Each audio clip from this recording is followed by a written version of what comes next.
ಇನ್ನು ಶೀಘ್ರದಲ್ಲೇ ಜೆಡಿಎಸ್ಗೆ ಶಾಸಕಾಂಗ ಪಕ್ಷದ ನಾಯಕನ ನೇಮಕವಾಗುತ್ತೆ. ಇದಕ್ಕೆ ಸಂಬಂಧಪಟ್ಟಂತೆ ಜೆಡಿಎಸ್ ಪಾಳಯದಲ್ಲಿ ಈಗಾಗಲೇ ಚರ್ಚೆ ಶುರುವಾಗಿದೆ. ಯಾರನ್ನ ಈಗ ನೂತನ ಶಾಸಕಾಂಗ ಪಕ್ಷದ ನಾಯಕನಾಗಿ ಮಾಡಬೇಕು, ಇದ್ರ ಬಗ್ಗೆ ಸಾಕಷ್ಟು ಕಸರತ್ತು ಕೂಡ ನಡೀತಾ ಇದೆ. ಶಾಸಕಾಂಗ ಪಕ್ಷದ ನಾಯಕನ ನೇಮಕ ಮಾಡೋದಕ್ಕೆ ಸಾಕಷ್ಟು ಕಸರತ್ತು ಆಗ್ತಾ ಇದೆ. ಇಬ್ಬರು ನಾಯಕರ ಮೇಲೆ ಒಲವು ಹೊಂದಿರುವಂಥ ವರಿಷ್ಠರು, ಇನ್ಫ್ಯಾಕ್ಟ್ ಶಾಸಕ ಜಿ.ಟಿ. ದೇವೇಗೌಡ ಹಾಗೂ ಸುರೇಶ್ ಬಾಬು ಅವರ ಹೆಸರು ಈ ಒಂದು ರೇಸ್ನಲ್ಲಿದೆ ಅಂತ ಗೊತ್ತಾಗ್ತಾ ಇದೆ. ಜಿ.ಟಿ. ದೇವೇಗೌಡರ ಆಯ್ಕೆ ಬಗ್ಗೆ ಹಲವಾರು ಶಾಸಕರು ಈಗಾಗಲೇ ಒಲವನ್ನು ವ್ಯಕ್ತಪಡಿಸಿದ್ದಾರೆ. ಯಾಕಂದರೆ ದೇವೇಗೌಡರು ಈಗಾಗಲೇ ಹಿರಿಯರು ಕೂಡ ಹೌದು. ಜಿ.ಟಿ. ದೇವೇಗೌಡರು ಕೊಟ್ಟರೆ ಅನುಕೂಲವಾಗುತ್ತೆ ಅನ್ನುವಂಥ ಸಹಜವಾದಂಥ ಅವರ ಹಿರಿತನಕ್ಕೆ ಬೆಲೆ ಕೊಟ್ಟು ಅವರಿಗೆ ಕೊಡಿ ಎನ್ನುವಂಥ ಮಾತನ್ನು ಹೇಳ್ತಿದ್ದಾರೆ. ಇನ್ನು ರಾಜ್ಯ ಸರ್ಕಾರವನ್ನು ಸಮರ್ಥವಾಗಿ ಎದುರಿಸುವಂಥ ಸಾಮರ್ಥ್ಯ ಜಿ.ಟಿ. ದೇವೇಗೌಡರ ಹತ್ರ ಇದೆ. ಈ ಒಂದು ಕಾರಣಕ್ಕೋಸ್ಕರ ಜಿ.ಟಿ. ದೇವೇಗೌಡರಿಗೆ ಮಾತಾಡಿಸ್ಬೇಕು. ಇನ್ಫ್ಯಾಕ್ಟ್ ಸಿದ್ದರಾಮಯ್ಯ ವಿರುದ್ಧ ಗಟ್ಟಿಯಾಗಿ ಧ್ವನಿ ಎತ್ತೋದಕ್ಕೆ ಜಿ.ಟಿ. ದೇವೇಗೌಡರೇ ಸೂಕ್ತ ವ್ಯಕ್ತಿ ಎನ್ನುವಂಥ ಮಾತನ್ನು ಕೂಡ ಈ ಸಂದರ್ಭದಲ್ಲಿ ಅನೇಕ ಶಾಸಕರು ಹೇಳ್ತಾ ಇದ್ದಾರೆ.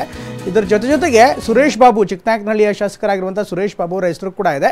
ಏಕೆಂದರೆ ಅವರು ಕೂಡ ಸಾಕಷ್ಟು ಹಿರಿತನ ಇದೆ, ಶಾಸಕಾಂಗ ಪಕ್ಷದಲ್ಲೂ ಕೂಡ ಒಳ್ಳೆ ನಿರ್ವಹಣೆ ಮಾಡುವಂಥ ಸಾಮರ್ಥ್ಯ ಇದೆ. ಜೊತೆಗೆ ಕುರುಬ ಸಮುದಾಯದ ಹಿರಿಯ ನಾಯಕರು ಕೂಡ ಹೌದು. ಹೀಗಾಗಿ ಕೇವಲ ಒಂದೇ ಸಮುದಾಯ ಕೊಟ್ಟರೆ ಅವಾಗ ತಪ್ಪಾಗ್ಬೋದು. ಶಾಸಕಾಂಗ ಪಕ್ಷದ ನಾಯಕನ ಆಯ್ಕೆಗೆ ಜಾತಿ ಲೆಕ್ಕಾಚಾರ ಕೂಡ ಸಹಜವಾಗಿಯೇ ನಡೀತಾ ಇರುತ್ತೆ. ಯಾಕೆಂದರೆ ಒಕ್ಕಲಿಗ ಹಾಗೂ ಕುರುಬ ನಾಯಕರ ಹೆಸರು ಮುನ್ನೆಲೆಗೆ ಬರ್ತಾ ಇದೆ. ಇನ್ಫ್ಯಾಕ್ಟ್ ಈ ಒಂದು ಸಂದರ್ಭದಲ್ಲಿ ಕೇವಲ ಒಕ್ಕಲಿಗರಿಗೆ ಕೊಟ್ಟರೆ ತಪ್ಪು ಸಂದೇಶ ಹೋಗ್ಬೋದು. ಈ ಕಾರಣಕ್ಕೋಸ್ಕರ ಇನ್ನಿತರ ಸಮುದಾಯಗಳನ್ನು ಒಟ್ಟಾಗಿ ಕರ್ಕೊಂಡು ಹೋಗಬೇಕಾಗತ್ತೆ. ಹೀಗಾಗಿ ಈ ಕುರುಬ ಸಮುದಾಯದ ನಾಯಕರಾಗಿರುವಂಥ ಸುರೇಶ್ ಬಾಬು ಅವರಿಗೂ ಕೂಡ ಮಾನ್ಯತೆ ಕೊಡಿ. ಸೀನಿಯಾರಿಟಿ ಅಂತ ಬಂದಾಗ ಜಿ.ಟಿ. ದೇವೇಗೌಡರಿಗೆ ಮನೆ ಸಹಜವಾಗಿಯೇ ಸಿಗುತ್ತೆ, ಅವರಿಗೆ ಮಾನ್ಯತೆ ಸಿಗುತ್ತೆ. ಶಾಸಕಾಂಗ ಪಕ್ಷದ ನಾಯಕನ ಆಯ್ಕೆಗೆ ಈಗ ಸಾಕಷ್ಟು ಅಳೆದು ತೂಗಿ ಸೂಕ್ತವಾದಂಥ ನಿರ್ಣಯವನ್ನು ಮಾಡೋದಕ್ಕೆ ಜೆಡಿಎಸ್ ಮುಂದಾಗ್ತಾ ಇದೆ.